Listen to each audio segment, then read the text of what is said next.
Indonesia has long struggled with corruption. It's a practice that permeates every level of society, from the judiciary to the parliament to business, even here on the streets. But after living with decades of corruption, Indonesians are now starting to clean up their nation's systems in the hopes of becoming an example for the rest of Asia. I'm FAUZIAH IBRAHIM. In this edition of 101 East, we ask, is it possible to truly eradicate the culture of corruption?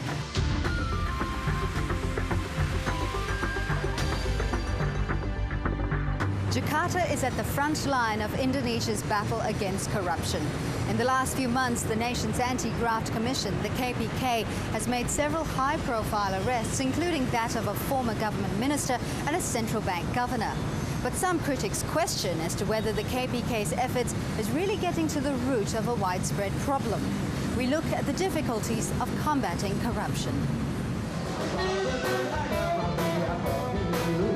Indonesia is moving to a different beat these days thanks to the nation's iconic rock band SLANK. Their hit song Street Gossip has everyone singing about corruption.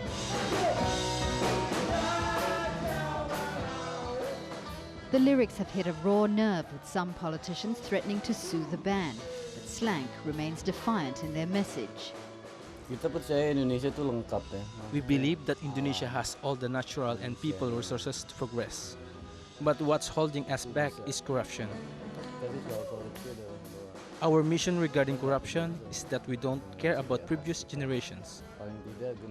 We want to change the mindset of the new generations, to teach them that engaging in corruption is disgusting.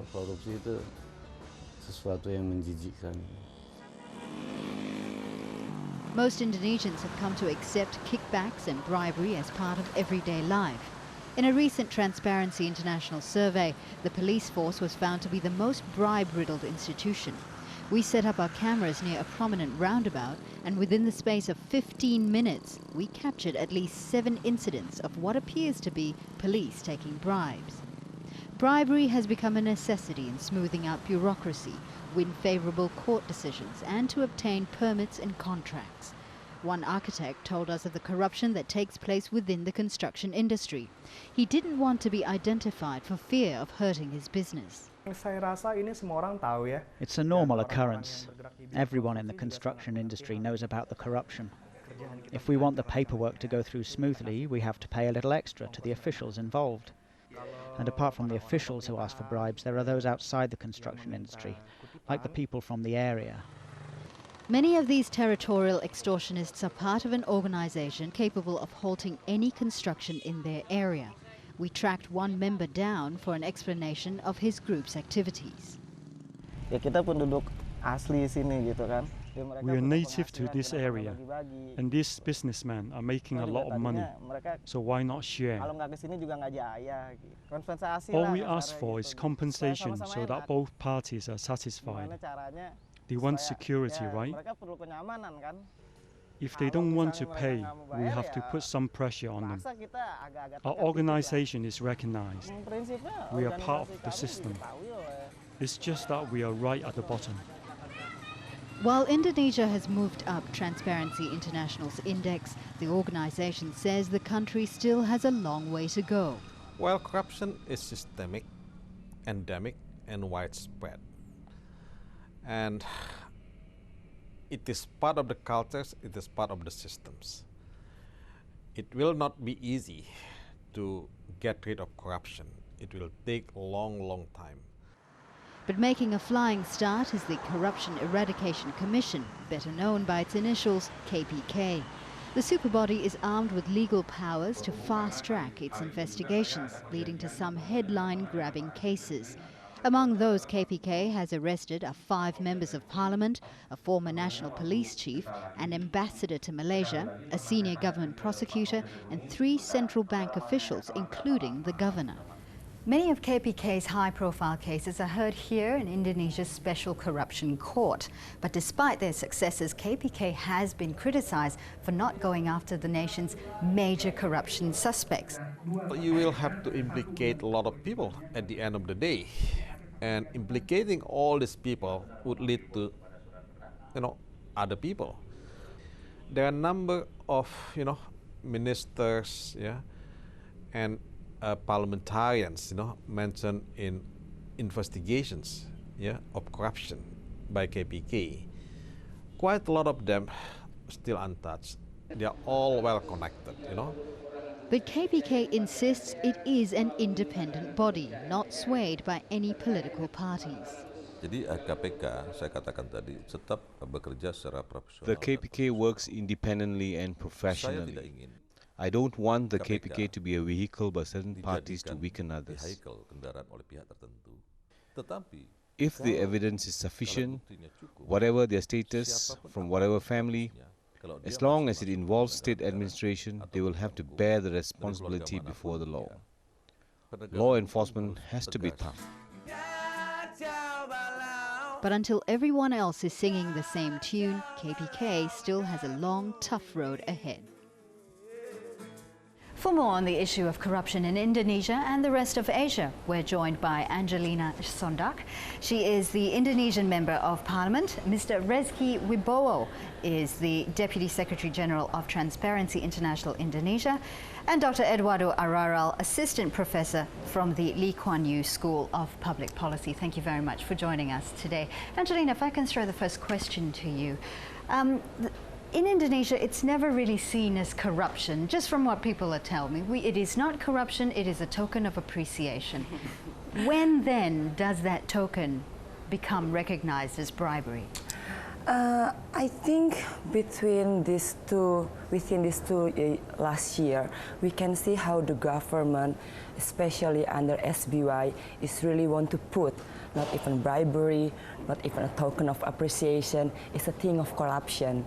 Even when there's a wedding party, there have to be the anti-corruption committee there to sort of like evaluate which one is the given as a gift or which one is the gratification. And I think it's not only moving into the right direction these days, because in the last 2 years we can see all the LSM or the non-profit organization been watching Indonesia, not only the executive branch but also the legislative branch, and I think there is some improvement and progress in the corruption itself. REZKI, I want to ask you, the issue of corruption, is it a cultural issue? Is it a systemic problem?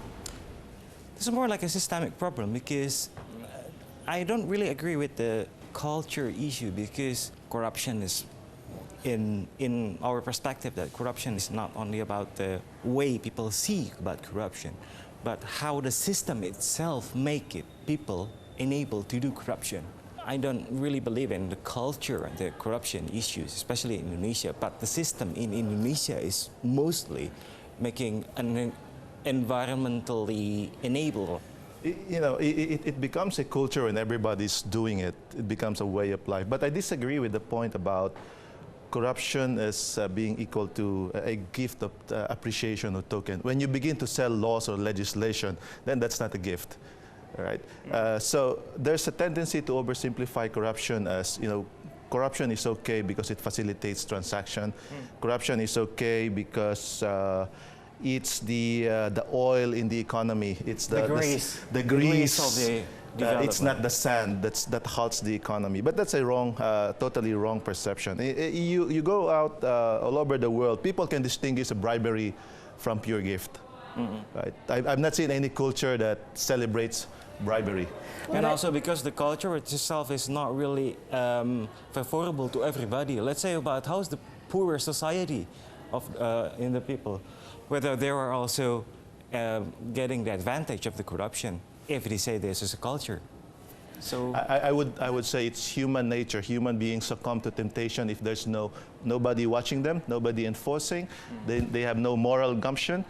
But it's not Indonesia. The same thing that happens in Africa, in the Philippines, in the United States. And regarding to that, I think Indonesia is trying to do, to fix the system first in order to disable the culture to growth. And I think within 2 years we can see how the people of Indonesia is having the anti-corruption attitude, and even though it's not excellent, I know it's not really, you cannot get rid of the corruption in 2 years, but we're working hard in that track to try to get rid of the corruption. And I think if Ms. REZKI can really calculate how many money, Indonesia has been saved from the corruption. Yeah, the problem is like that the Indonesian government is not done things enough. If you look back at the maybe some reverse to the corruption perception index that is getting better this year from 2.3 to 2.6. It seems this is some improvement, but I guess this is not. But I see that there are two analytical things here we can see from this. First, that even at Suharto's era, Indonesia achieved better than this. The corruption perception index is 2.7. It's higher than 2.6 that achieved the government at the time. And second, because the 2-point-something is still, Indonesia still belongs to the bracket of the most corrupt countries in the world. We are in the same countries as Honduras. We are in the same country as Costa Rica. We are in the same country as Angola in Africa. This is something that's not really... But if I may, in fairness, while you may bracket Indonesia along those other countries, but the rate of improvement of Indonesia is much faster than the rate of improvement in those countries. Factually correct, right? So in terms of the scale that Indonesia has improved over the last few years or so, at least there was a perception of improvement. Although, yes, there's still a lot that needs to be done. On but that in a point, short period, we'll take a short break, but stay with us for more on our discussion on corruption in Indonesia and the rest of Asia.